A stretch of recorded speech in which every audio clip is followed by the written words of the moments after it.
Tristan is co-founder and CEO of TritonWear, an advanced sports wearables company helping coaches and athletes around the world unlock their hidden potential. Tristan works closely with national federations around the world to help them integrate big data into nationwide programs, helping countries get the most out of their elite athletes. TritonWear was born out of Tristan's love for the sport of swimming as a former collegiate swimmer, combined with his background as a mechatronics engineer. The future of large-scale data, how to accelerate national program development. Please welcome Tristan Lehari.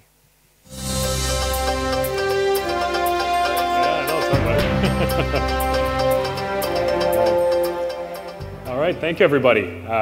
As was mentioned, my name is Tristan Lehari, co-founder and CEO of TritonWear, really where we focus on providing advanced analytics for teams, all with the core focusing on our wearable technology. So to give a quick background, our technology provides ultimately real-time feedback of performance parameters to coaches on deck, and we provide stroke count, stroke rate, distance per stroke, and so on. Just to give you some background before I dive into the details here. So today, what I'm going to be covering is more on the research side of what we do. We have a team of researchers that focuses on new things, new products, new developments from a research perspective, and then we turn that into eventually productized tools that coaches can use on a daily basis. So today I'm going to focus on three core pillars: performance measurement, injury prevention, motion analysis, and then ultimately I'm going to tell you about how you can utilize this at a much larger scale for federations in the audience, as well as a case study there. And then at the very end, I'm going to give you a quick sneak peek at some of the new hardware tools that we're working on as well. Okay? So step one, we're going to be looking at injury prevention. So this is a new area that we've been looking at for the last year or so, where we're really looking at load monitoring for injury prevention. As you, I'm sure, all know, injury is a massive challenge in our sport, and it can be the difference between making the podium or not even getting to the Olympics. And as you can see, the stats don't lie. 67% of elite athletes are injured annually. There are 4 to 5 injuries per 1,000 training sessions for NCAA Division I athletes. And ultimately, most athletes are training at a risk of injury of around 20 to 30% even, just because of the daily training environments that they operate in. And the best part of this is, it's not all bad, doom and gloom, but the vast majority of those injuries can be avoided. And the way that we do that is we start by focusing on providing the right quantity of training for our athletes. So step one is we're really trying to get into this sweet spot of this optimal training zone. And this is not just for injury prevention, but also for optimal performance gain. So this is right staying between that under-training zone and that over-training zone for your athletes. So the way that we do that is we look at monitoring training load for athletes. I'm sure many of you know about the concept of load monitoring, but for those of you that don't, we're looking at both internal load and external load for athletes. So internal load is what's happening in the athlete's body. So that's really what's happening also outside of the pool. So if an athlete doesn't sleep very much, or they have exams or what have you, that's going to impact how hard a training session feels for me versus my colleagues. External load is something that we train, or that we track rather, ultimately in training, so through performance parameters. And when we combine those two together, we get a measure of their overall training load. So we can estimate this through their overall volume in swimming times their overall intensity of each training session. So intensity can be monitored by what's known as the rated perceived exertion of the athlete, so their RPE value that the athlete rates at the end of the practice, basically from 0 to 10, giving us those external factors, or those internal factors rather, of what's impacting their training in the pool. So when we're looking at load, it's really not the load itself that injures athletes. So ultimately, athletes can train at very high loads, and they can keep on training at high loads. That's a very independent thing. But what really hurts athletes is how rapidly you change that training load. So if you change their training load too quickly, they're at much higher risk of injury. And this isn't necessarily that you meant to change their load. It could be that they leave practice too early sometimes, or they didn't show up to a few training sessions. And you can unintentionally change load very quickly for an athlete. So to measure this, one way is through the acute to chronic workload ratio. There's a few different ways that we do this, but this is one that's easier to explain for a presentation. So when we're looking at acute to chronic workload ratio, we're just looking at their 1-week load over their 4-week average load. So that's really how much did you change this week compared to the last 4 weeks. So when you're looking at this, you'll ultimately get a percentage of that change in load. And in multi-sport studies, it says that if we keep our training load between 80 and 130%, we'll keep our injury risk below 5%. So ultimately, you're under-training if you're below 80%, and you're over-training if you're over 130%.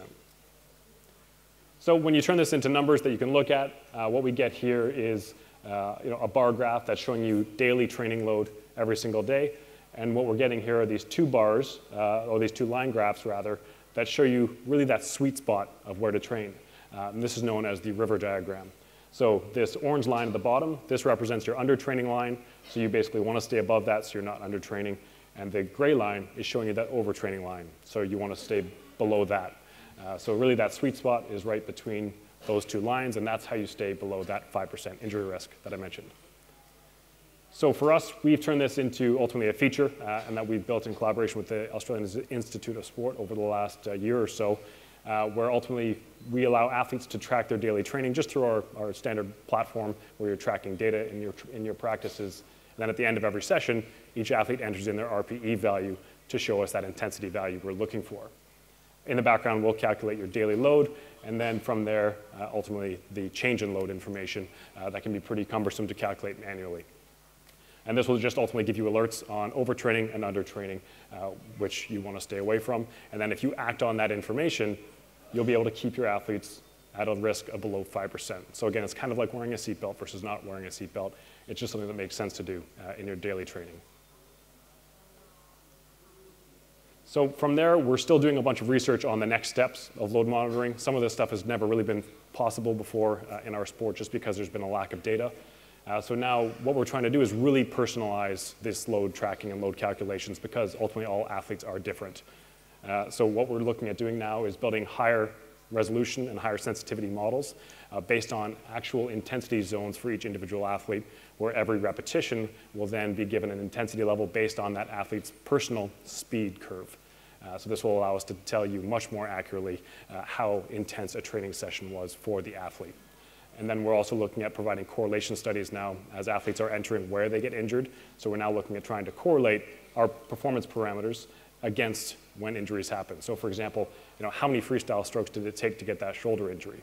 Or how much volume of breaststroke does it take to get a knee injury? So kind of correlations that have really never before been possible. And again, that's more research that we're continuing to do internally at TritonWear.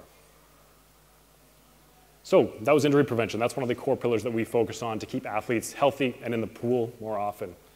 Another big tool that we've been focusing on is more in the biomechanics realm, where we're looking at motion analysis. So when we look at biomechanics and providing stroke-based feedback and technique feedback, the foundation of this comes from coach experience and coaches providing insight to athletes. Ultimately, some of this is subjective and it's based on experience, but coaches will use a lot of technology to try to enhance this art and this experience, whether that be through advanced camera systems or wearable sensors. But these tools come with their challenges. Ultimately, camera systems can be pretty expensive, time-consuming to set up, and just not practical to use on a regular basis. And the feedback is subjective, which makes it challenging to get swimmers to buy in sometimes. And sensor data by itself can be really tough to act on, especially after the fact when you don't really remember what happened. And trying to explain a signal by itself to an athlete can be a very painful process. Believe me, I've tried. So, what we're looking at doing now is ultimately marrying these two things together. So marrying video with acceleration data to ultimately provide you with context to that data and providing you with numbers to that more qualitative video analysis that you were doing. So when we're looking at this, this is allowing us to have frame-by-frame information on how an athlete is speeding up and slowing down within their stroke to really give us detailed information, not just based on video by itself, but also based on quantitative numbers and helping us to provide that specific feedback for the athlete with a lot more clarity. This, because it's done in real time in practice, right away you can provide much more valuable feedback to the athlete as well, so they can come see where things went wrong, iterate, and then come back, fix it, and see if it actually worked when they try to implement a new solution. So we're taking this to the next level now of where we're trying to analyze the signal because signals can still be daunting for the average athlete to look at. So now we're allowing you to highlight specific components of this signal and provide you with summary statistics on their change in speed. So in this case, we're looking at a dolphin kick cycle, and we can see his change in speed, speed gained, speed lost, maximum acceleration, minimum acceleration, and percentage of time spent accelerating. So again, just to provide that much more context to what the athletes are looking at on this screen. Okay, so that's our other pillar of biomechanics and motion analysis. again, to help you provide more advanced feedback to all of your athletes throughout your training sessions on that really fine, detailed level. And then on the more kind of macro level, we're looking at detailed performance measurement, where we're looking at tracking athletes over time. And we've had a huge amount of research going on into this because data can be very, very valuable for teams and organizations, but it does have its challenges. I think like most industries in the world, there is a lot of data available today, and a lot of people don't know what to do with all that information. So trying to make sense of data is one of the big things that we're trying to do and trying to automate that process. Ultimately, in this competitive swimming world, coaches frequently just don't have the time to analyze large data sets or the expertise, potentially, depending on the case. Comparing an athlete against themselves over time can be relatively straightforward, but how does that benchmark to other athletes? It can be a big challenge. Test sets are very good to do if they're done regularly to give you some information and insights on athletes and how they're progressing, but they're also just a snapshot in time, and they can be misleading if they're not done frequently enough. And ultimately, the question of what should I actually focus on can also be a challenge when there's a lot of data. So what our goal here is in this research is looking at how do we actually quantify athlete improvement, and how do we do this automatically, knowing the constraints of the everyday coach as well as the everyday support staff within various teams.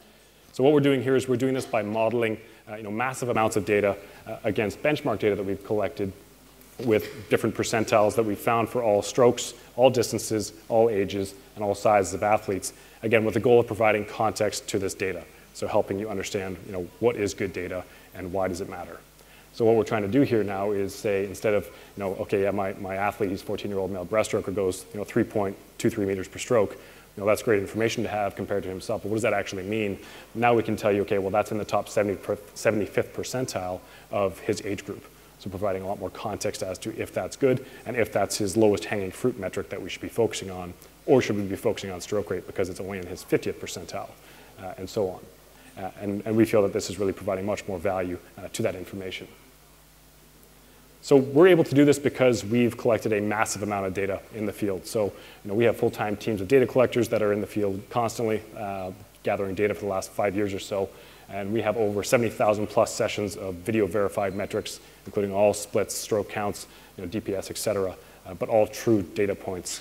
And again, across all genders, age categories, stroke types, and so on, to allow us to build these comprehensive models against all different levels of athletes. So now this is where we can provide genuine automated feedback to athletes, where we're allowed to provide specific progression on how an athlete's progressing throughout the season within whatever selected demographic you're looking at, or whatever specific stroke and distance combination you're looking at. And the whole idea here is that this is completely regardless of what set you swim, so you don't need to overlay and compare test sets over time. This is just giving you progression of how an athlete is ultimately evolving over the course of the season or their career.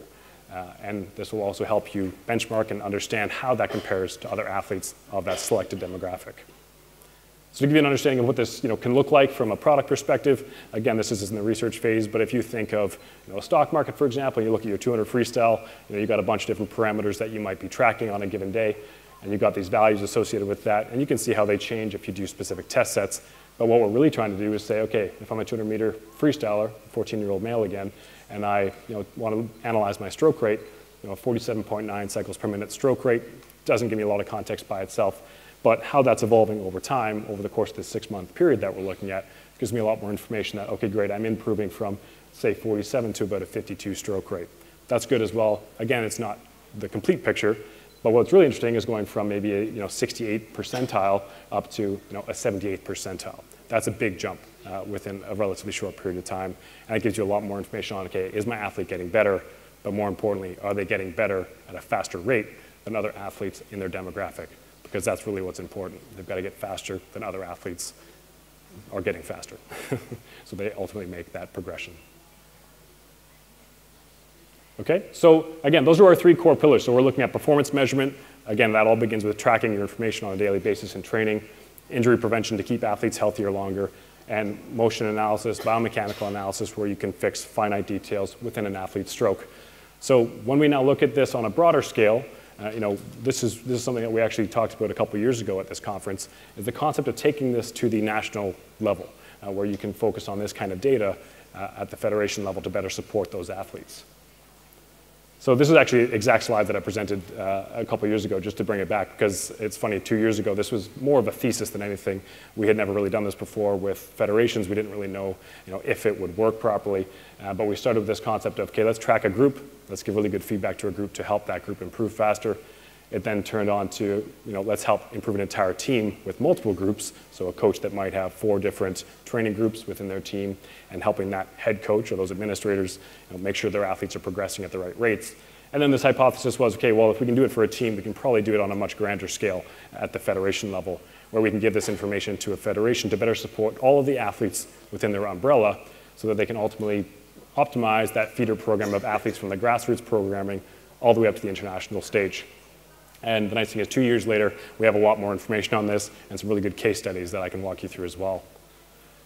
So the whole concept here was you could provide a national athlete tracking system, again, to help you better support athletes across the country and ultimately help you utilize learning across the federation if you guys have consistent goals across the federation to become data-driven. This could also provide with a full platform for advanced scouting to help you, isolate those athletes that have superior foundational skills, not just better competition results. Because when I'm a young athlete, there's a lot of things that will impact how fast I am, and my size and physiology will play a huge role if I'm 12 years old. So again, giving you advanced scouting based on foundational skills. And then comprehensive load monitoring just to keep more athletes in the system longer. So we genuinely feel that by utilizing data on a broad scale, you can foundationally change an entire generation of athletes and help you get more athletes to the international stage and deliver more results for your respective countries. So a good example of this that we're going to bring up is a case study through the France Swimming Federation. So what they had was a goal to become a data-driven federation within the next couple of Olympic cycles. So when we went through this process, we began with a set of units so that they could start tracking within one training center. And then, slowly through that process, teams started organically adapting the technology as well, just because they saw the federation doing so. Then, ultimately, the France Federation outfitted 20 facilities to cover all their national team athletes across the entire country. And from there, with clear national direction as to this goal of becoming a data-driven federation, there began to be rapid buy-in from the teams around France. And the best part of this is these teams were allowing access to the federation to have access to all of their data so they could be better supported within their respective teams. So now we have dozens of cities around France that are tracking and sharing this data to the federation. And again, so now these teams are getting more support because they have more clear feedback to the federation and to the support staff that can help them. And the federation now has more visibility on what's happening in the country. So again, they can better help athletes progress through the system and get to the international stage.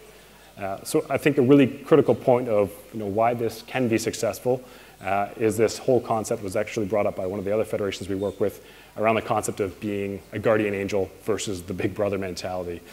We know data sharing is a very sensitive topic, and you want to make sure you're very careful of how you do this.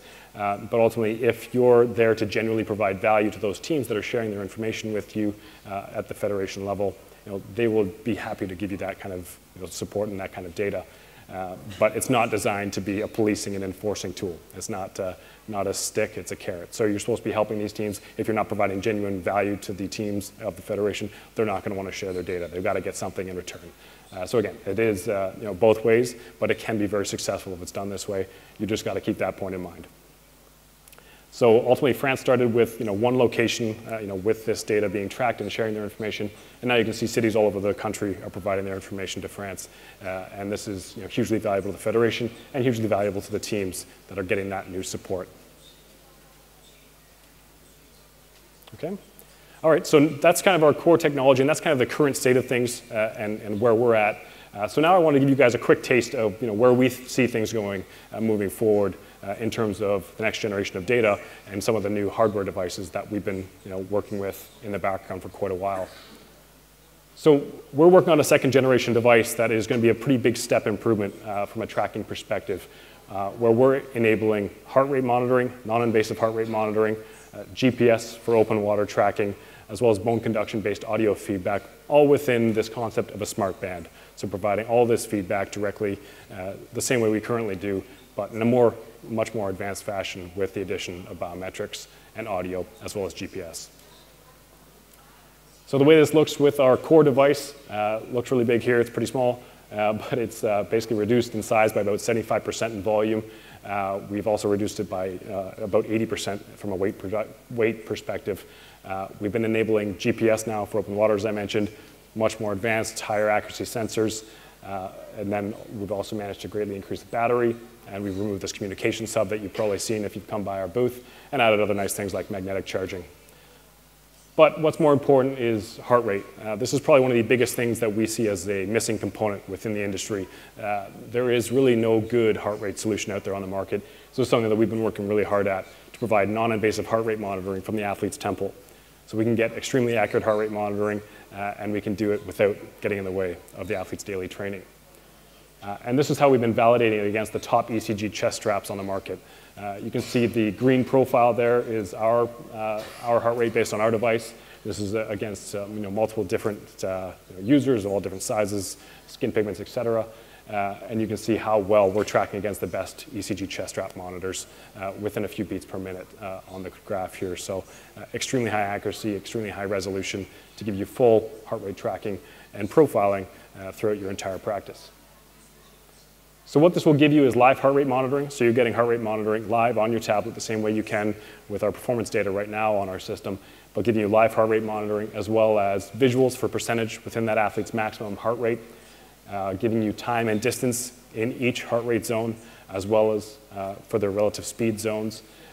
Ultimately, we'll be providing you guys with the ability to give custom heart rate zones if you do have lactate levels and things like that that can impact those zonings.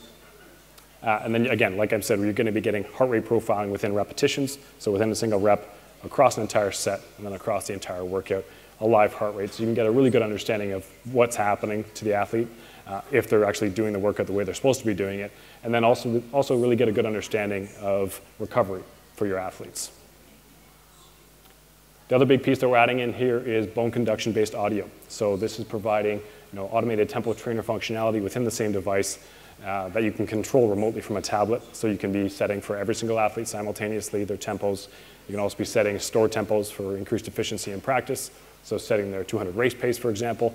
Again, you can do this across the board for all your athletes without having to pull out a bunch of devices.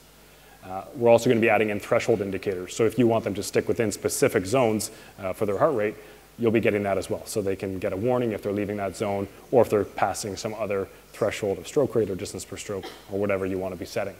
And then eventually looking into pre-recorded messages from coach to athlete communication.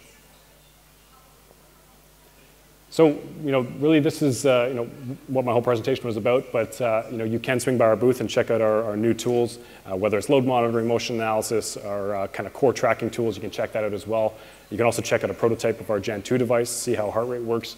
And you can also, if you do want us to come by on deck to one of your training sessions this week, we are available for that as well to show it in action.